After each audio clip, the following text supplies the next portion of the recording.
On va parler gastronomie. Et je crois que là, Vincent, cette semaine, Il y a du lourd. il y a du lourd toute la semaine. Parce que là, en ouais. Alsace, on plaisante bah. pas sur la gastronomie. On a déjà goûté la choucroute hier soir. Surtout à Aubernais, qui est vraiment une cité gastronomique. Ouais, et le avec, bake-off. des chefs magnifiques. Et aujourd'hui, on a Cyril. Alors, il est passé auprès de quelques chefs méconnus, mais enfin, je vais vous dire Robuchon, Gagnère, par exemple. rien. Non, mais bon. Et puis, il a trouvé l'amour en Alsace. Parce qu'il a épousé une belle pâtissière qui est là d'ailleurs, c'est Marie, c'est sa femme. Est-ce qu'on la voit? Voilà, Marie avec son petit bonnet. L'amour l'a amené en Alsace et il a épousé les coutumes cuisinières de cette contrée. Alors, qu'est-ce qu'on va cuisiner aujourd'hui, Cyril? Alors aujourd'hui, on va faire un bake-off allois qui s'appelle Ganzeltopf ici.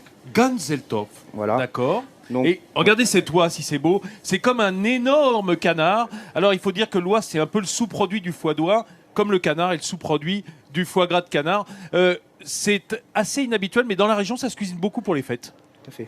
Et ça va se faire à l'étouffer dans cette belle cocotte en céramique dont nous reparlerons cette semaine, bien sûr. Bon, les garçons, on vous suit. Regardez, c'est ce plat qu'on va pouvoir réaliser, le bake-off vraiment alsacien. Cyril va nous montrer comment le faire en 50 minutes dans cette émission. Vous pourrez le faire. C'est très appétissant. Vous pourrez le faire à la maison.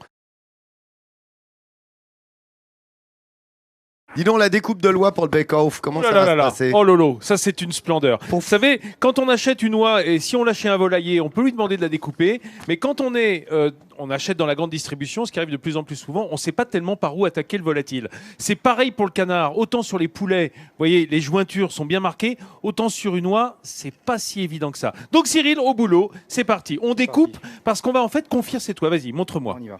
Alors, on va voilà, on fait le tour de la cuisse en fait. Est-ce qu'il y a un os pour nous aider? L'os de la cage thoracique ici. D'accord. Voilà. On suit en fait le C'est un coffre. cours de médecine. Voilà, vous avez juste à Voilà, suivre. voyez, il faut un couteau bien aiguisé. On y a mis un coup. On déjointe. Ça, c'est très important. C'est-à-dire qu'on tire simplement sur la cuisse et on a la cuisse. Voilà. Voilà. On vous remontre ou pas? Vous avez bien vu? À Aubernais, vous avez bien vu un petit peu? Alors, on va vous montrer. Regardez, attention. On suit, voilà, le long du coffre. On peut faire pareil pour un poulet, mais c'est plus facile pour le poulet, c'est mieux marqué. Ce qui est important, c'est comment on déjointe. Attention, voilà, on tire dessus, on retourne la cuisse. Voilà, et voilà. Vous voyez, l'os de la cuisse va sortir. Et donc, il n'y a plus qu'à tailler dessous. Couteau qui coupe bien. On fait ça également pour les ailes et les filets. Alors, les filets, c'est simple, on suit en fait le bréchet. C'est-à-dire cet os qui est au centre du coffre. Montre-nous, Cyril. Alors là, comme pour un poulet cuit, vous le savez le faire, ça, de suivre les filets. On commence par écarter et ensuite on va longer. En fait, c'est la lame du couteau qui va s'appuyer sur l'os du coffre. Voyez, simplement par petits coups, on détache bien les chairs. Si on y va trop fort, si on y va avec le couteau entier plutôt que la pointe, on risque de laisser toute la chair sur le coffre. Ça serait dommage. Ce serait dommage. Ça Donc serait il y a un dommage. couteau particulier pour faire ça. Là, c'est un désosseur. Il faut qu'il y ait une pointe, une belle pointe. Si tu as un bon couteau d'office, mais que tu as bien aiguisé, il faut toujours avoir un fusil ou une pierre chez soi pour que les couteaux soient bien aiguisés, ça vient seul. Et après, pour détacher le pilon, voyez, vous l'attaquez dans la jointure directement, ça passe au milieu, comme le poulet à la découpe. Alors, Super ce simple. poulet, ce bake-off, Alors. réalisé ici devant vous en 50 minutes, grâce à Cyril et à Vincent, vous pourrez le faire à la maison. Et là, on vient d'avoir un très joli cours sur la découpe On va le mettre au de sel. l'oie. On va le mettre au sel pour le dans- confire une demi-heure. Écoute, voilà, regardez, la recette, le voilà, ce bake-off. Vous saurez le faire, vous allez tout savoir de cette cuisine alsacienne. Qu'est-ce qu'on met dans cette vaisselle? On va mettre un joli bake-off. Bah oui, un bake-off d'oie, parce que généralement le bake-off c'est fait avec du cochon, avec du veau, avec du lapin, mais pas de l'oie. Et là c'est un bake-off de Noël. Alors nos morceaux d'oie crus, Cyril, on a fait quoi? On les met au sel, Tout à fait. de manière à faire quoi en fait? À les rendre beaucoup plus fermes. Oui. Puis après, on va les confire. Donc on va avoir vraiment une texture. D'accord. Et en même confit. temps, le sel va pénétrer dans les chairs Tout et à fait. saler la viande en Exactement. profondeur. Tout à fait. Alors, on va pousser l'assiette. Tiens, on va la mettre juste à côté. Et puis, on va vous montrer comment on monte le bake-off. Alors, on a ce plat qu'on peut poser là, voilà, dessus, sur la planche. Voilà, ce plat qui est un plat en Soufflenheim. Je crois que Nathalie va en parler cette semaine. Cette céramique. Alors, on peut le faire également dans une cocotte, non? Dans une cocotte en Oui. fonte, au pire. Oui, tout à fait. ouais. Regarde, on a une belle cocotte alsacienne, là aussi, en fonte. Et dedans, il y a nos morceaux d'oie. Vous avez vu que Cyril a passé un coup de pinceau avec de la graisse d'oie à l'intérieur. Ça, c'est pour pas que ça colle. Et puis, qu'est-ce qu'il est en train de faire? Je suis en train de frotter à l'ail le fond de la cocotte. Un petit peu alors. Ah bah oui, un petit peu Un d'ail. petit peu seulement, hein. Tu sais ça, Cyril. Oh, hein. attention, Ouais. ça lui reproche Oh, facilement à Lolo. hein. Hop, hop, hop, hop, hop. Non, c'est pour ça. Par contre, la graisse d'oie, tu peux y aller. C'est pas grave si t'aimes pas Laurent, on le mangera nous.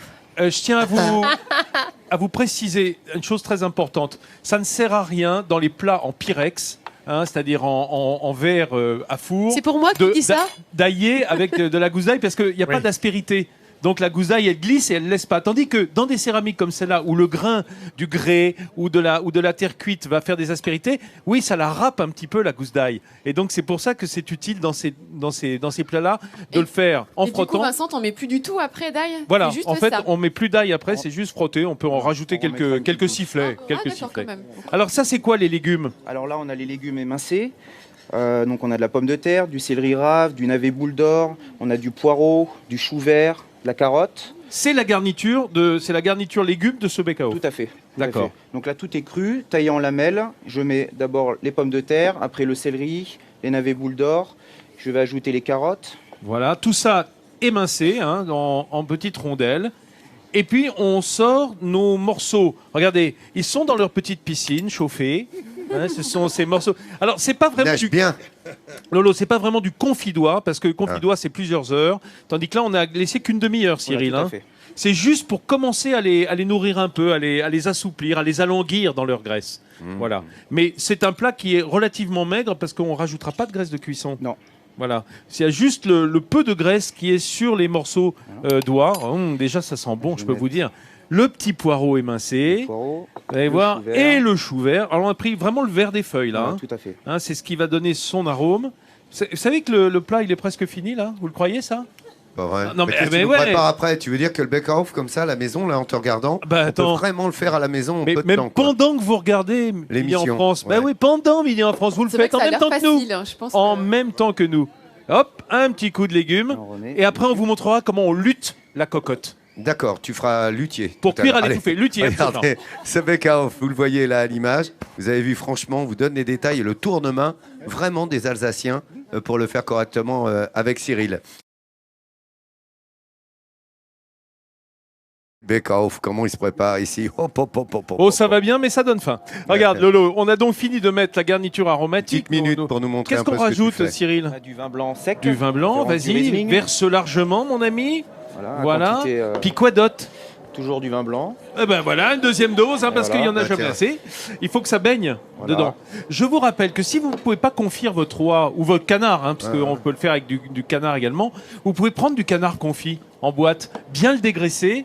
Ça cuira un peu moins longtemps simplement, Tout à fait. hein, parce que le canard confit, enfin le confit de canard au confit d'oie, c'est déjà cuit. Qu'on trouve en grande distribution, Oh, s'il n'y en a pas partout, forcément absolument pour ceux partout. qui nous regardent. Mais D'accord. il faut bien le dégraisser, bien retirer la graisse. Mais Qu'est-ce la- que c'est? Petite garniture. Donc Là, Cyril a dilué le vin avec de l'eau, hein, c'est Voilà, ça j'ai pour le rajouté dernier. de l'eau. Un petit peu d'eau. ouais. Pour aller juste à Ça, tu hauteur. l'avais pas dit, Vincent. Enfin, Non, mais tu sais, moi, Comme par hasard. n'oublie pas que le vin, c'est au moins 85% d'eau. Hein.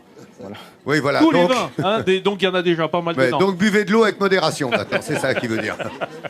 Voilà, un Voilà. bouquet garni, une gousse d'ail, les grains de poivre, des baies de Des genièvre. genièvres. Baies de genièvre, Voilà. très important pour ce Un goût clou de sauvage. girofle. Et on lutte. Alors montrez-moi là comment qu'on fait. Alors, on va remettre le couvercle. Oui. On On va- lutte avant pour d'en notre mettre- survie, bien sûr. Voilà, tout à fait. Hein. Donc ici, j'ai une pâte à lutter. C'est une pâte à base de farine et d'eau. C'est un d'eau. C'est un tout peu simplement. comme une pâte à pain Voilà. où il n'y aurait pas de levure. peu Voilà. dire, Une pâte à Et il sel. y a un petit Où peu il y de aurait sel pas de fin à sel. l'intérieur. Voilà. C'est un peu une pâte à sel. J'aime beaucoup la lutte, moi. Regarde, c'est beau. Ça va vite, hein. On fait un boudin, un gros boudin qu'on met sur le bord du plat de cette cocotte qui va servir en fait à rendre hermétique